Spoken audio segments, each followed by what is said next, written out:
Hi అండి, అందరికీ నమస్కారం. Welcome back to our YouTube channel. So ఈ వ్లాగ్ వచ్చేసి మేమైతే మా బాబుకి రుద్రాభిషేకం చేయించాము. సో దానికోసం అయితే మేము అర్లీ మార్నింగే లేసేసామండి. అందరం రెడీ అయిపోయాము. మా వాడైతే దేవుని పాటలు పెడితేనే సైలెంట్గా ఉంటాడండి, లేకపోతే ఏడుస్తూనే ఉంటాడు. సో టైం వచ్చేసి 4:30 అయ్యిందండి. ఇంకా మేమైతే కపిల్ తీర్థంకి అయితే వెళ్తున్నాము. మా పూజ కూడా కంప్లీట్ అయిపోయిందండి. ఇంకా పూజ చేసి అయితే మేము బయలుదేరిపోయాము. మేమైతే మార్నింగ్ 3:30కి అయితే లేసామండి. 4:30 కల్లా అన్నీ కంప్లీట్ చేసుకొని అయితే స్టార్ట్ అయిపోయాము టెంపుల్కి. ఇక బయట అయితే చాలా సైలెంట్గా ఉందండి. ఇంకా 4:30నే కదా అయ్యింది. సో ఇంకా చీకటిగానే ఉంది. మా రుద్రాంశ్ అయితే ఆ వీడియోనే చూస్తూ ఉన్నాడు. దాన్ని చూస్తూ నవ్వుకుంటూ ఉంటాడు. వాడికి ఏం అర్థమవుతుందో ఏమో. మీ ఇంట్లో పిల్లలు కూడా ఇంతేనా? కమెంట్ అయితే చేసేయండి. సో మేమైతే టెంపుల్కి రీచ్ అయిపోయామండి. ఇదైతే నంది సర్కిల్. జనాలు అయితే తిరుగుతూ ఉన్నారండి ఇక్కడ. మా రుద్రాంశ్ ఎర్లీ మార్నింగ్ లేసినా కూడా నిద్రపోకుండా మొత్తం అయితే చూస్తూ ఉన్నాడండి. మేమైతే మండే వెళ్ళాము, అది కూడా ఏకాదశి ఆ రోజు. అందుకనే జనాలు చాలామంది ఉన్నారు.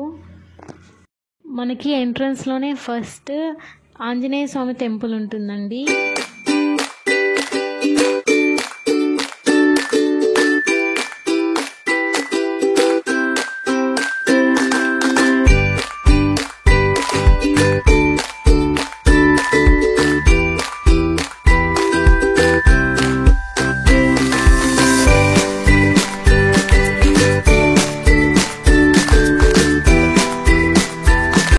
సో అభిషేకం అయితే చాలా బాగా జరిగిందండి. గుడి చుట్టూ ప్రదక్షిణ చేస్తూనే మేము చూసాము మొత్తము.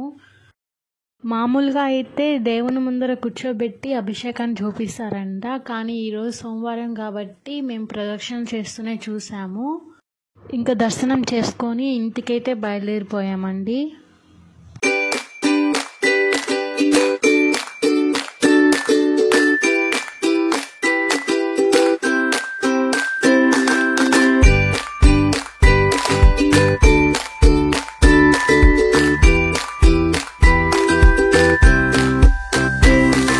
ఫైనల్గా ఇంటికైతే రీచ్ అయిపోయామండి. ఇంటికి రాగానే మా మామయ్య కండువానైతే మా వాడి మీద అయితే వేసాడు. చూడండి ఎంత క్యూట్గా ఉన్నాడో మా రుద్రాంశ్. ఎలా ఉన్నాడో కమెంట్ అయితే చేసేయండి. ఇంకా నేను మా రుద్రాంశ్ అలా కొన్ని వీడియోస్ అండ్ ఫొటోస్ అయితే తీసుకున్నాము. చూసేయండి ఎలా ఉన్నాయో.